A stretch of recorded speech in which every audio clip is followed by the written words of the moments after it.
उत्तराखंडमध्ये झालेल्या भूस्खलनात अनेक यात्रेकरू अडकल्याची भीती व्यक्त होते, पण हे प्रवासी सुखरूप असल्याची बातमी देखील समोर येते।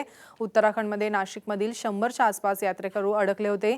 चौधरी यात्रा कंपनीसोबत हे यात्रेकरू गेले होते। हे सर्व यात्रेकरू सुखरूप असल्याची माहिती चौधरी यात्रा कंपनीचे ब्रिजमोहन चौधरी यांनी दिली।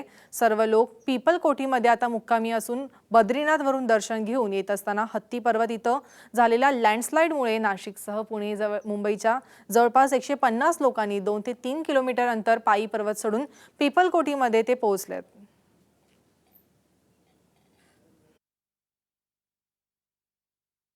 खूप मोठी दरड कोसळली, त्याच्या पलीकडे अडकले होते।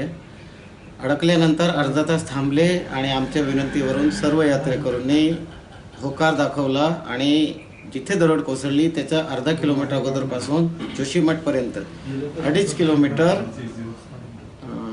प्रवास करून सुखरूप आले आणि जोशीमठपासून आम्ही पीपलकोटीला त्यांना इतर वाहनाने येऊन हॉटेलमध्ये मुक्काम दिला। सध्या सर्व यात्रा सुरक्षित आहे।